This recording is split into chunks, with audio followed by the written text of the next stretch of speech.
दोस्तों, आपका स्वागत है मेरी एक और नई हॉरर स्टोरी में।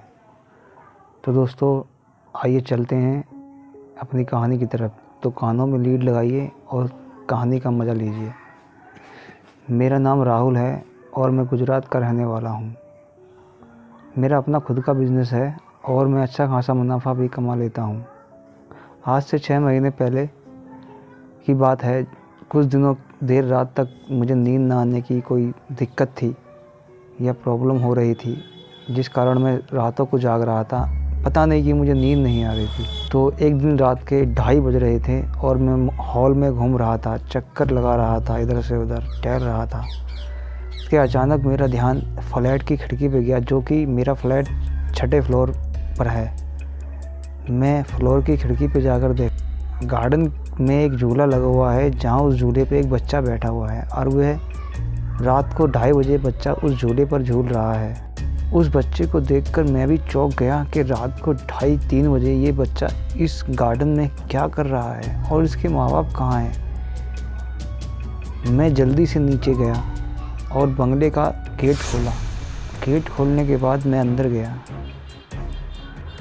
फ्लैट की चाबियाँ मेरी जेब में ही थी और जब मैं बंगले का गेट खोल के, हम उसे फ्लैट को बंगला निवास कहते थे, तो उसके बराबर में ही वह गार्डन था, जहाँ से हमारी खिड़की से वह गार्डन दिखता था। बराबर में ही गार्डन था। तब मैं अंदर उस गार्डन के अंदर गया और मैंने उस बच्चे से पूछा, इधर आओ, तुम इतनी रात को यहाँ क्या कर रहे हो और कौन हो तुम? गार्डन में अकेला तुम्हें नहीं घूमना चाहिए, मैंने उस लड़के को कहा। लड़का मुझसे बोला, मुझे घर में घुटन सी हो रही थी, इसलिए यहाँ आ गया। मुझे झूले पर बैठना बहुत पसंद है। मैं उसकी बातें सुन के हैरान था। देखो इतनी रात को, मैंने कहा, देखो इतनी रात को अकेले बाहर नहीं घूमते। कहाँ रहते हो तुम? चलो मैं तुम्हें घर छोड़ आता हूँ। लड़का मान गया और कहा कि मैं वहाँ रहता हूँ सामने। उस गार्डन में कोने में एक छोटा सा मकान बना हुआ था। उसने उसी तरफ का इशारा किया। मैंने इतनी रात को उसके घर पर जाना ठीक नहीं समझा, क्योंकि उसके मम्मी पापा सो रहे होंगे और मेरी वजह से डिस्टर्ब हो जाएंगे। तो मैंने उस लड़के को कहा, देखो मैं इधर ही खड़ा हूँ और मैं तुम्हें देख रहा हूँ, जाओ अपने घर जाओ और आराम से जाना, धीरे धीरे जाना, कहीं तुम्हें चोट न लग जाए। वह लड़का मेरे सामने ही चला गया उस घर के अंदर। ये देख के मुझे संतुष्टि मिली। चलो ठीक है। फिर मैं थोड़ी देर में वहाँ से बाहर आ गया और मैं अपने फ्लैट में वापसी चला गया। मैं फ्लैट में आके उस खिड़की पे दोबारा खड़ा हो गया और आसमान की तरफ देखने लगा। मुझे चाँद देखने में बड़ा आनंद मिलता है।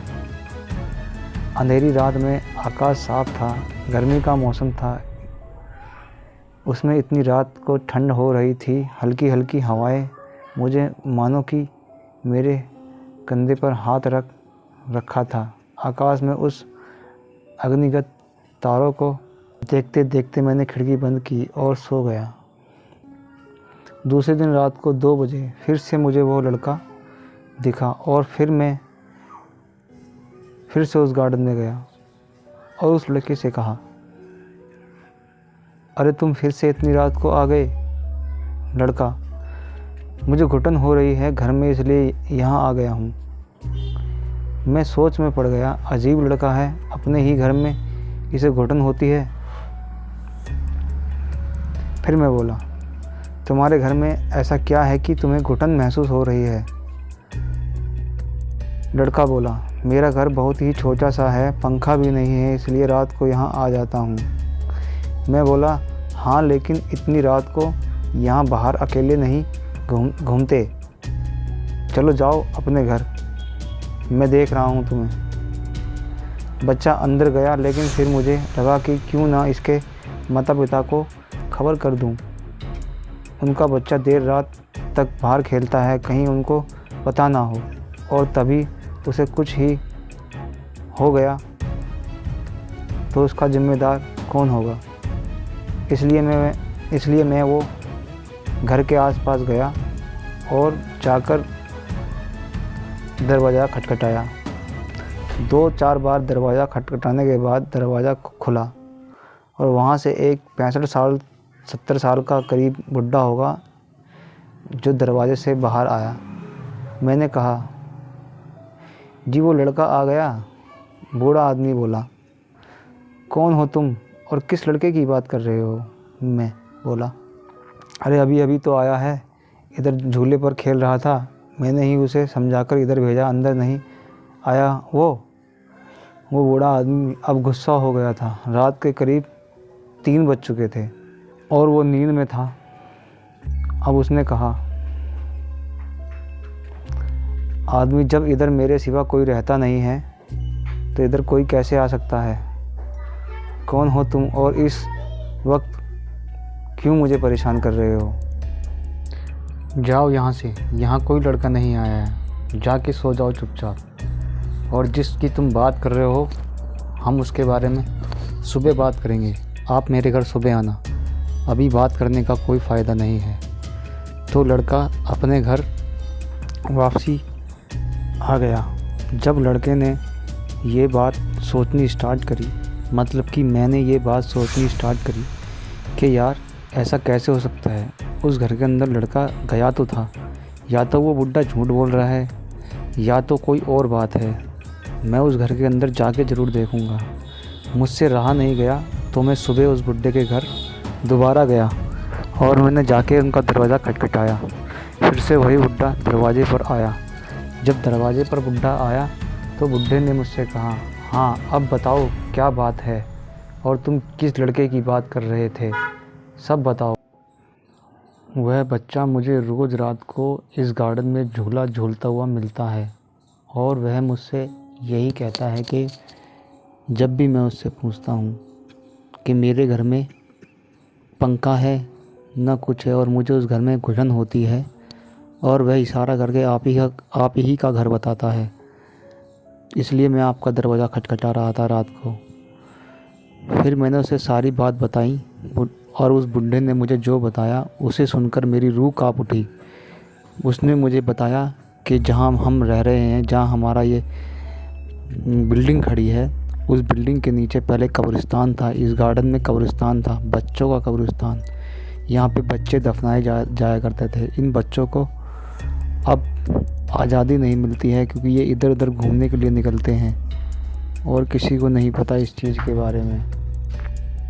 बेटा अब की बार तुम्हें ये बच्चा मिले दोबारा, उस बुढ़े ने मुझसे कहा, तो अगर वो तुम्हें कहीं लेके जाए तो बिल्कुल भी मत जाना उसके साथ। बेटा वो तुम्हें अपनी दुनिया में ले जाएगा जहाँ से तुम लौट कर फिर कभी वापसी नहीं आ पाओगे। बेटा इस बात को मेरी ध्यान रखना हमेशा। मैं तुमसे जो बतला रहा हूँ उस बात को गांठ बांध लेना। अगर तुम मान जाओगे तो ठीक है, अगर नहीं माने तो तुम अपने ही मत्थे खाओगे। तो मैंने पूछा, बाबा इनको शांत करने का कोई तरीका है? तो बाबा ने कहा, हाँ हो सकता है इनकी आत्मा को मोक्ष मिल जाए। तो बाबा ने मुझे कहा, चाहो तो तुम पंडित बुला के यहाँ पर हवन करवा सकते हो और इनकी आत्मा के लिए मोक्ष दिला सकते हो। तो मैंने वैसा ही किया। जब मैंने वहाँ पंडित बुला के वहाँ पर हवन कराया, उसके बाद से मुझे वह बच्चा दोबारा नहीं दिखा। मगर मुझे खुशी थी इस बात की कि मेरे कारण किसी को मोक्ष मिला है और मैं हमेशा इस बात को याद रखूँगा, कभी भूल नहीं पाऊँगा। तो दोस्तों इतनी सी थी मेरी कहानी।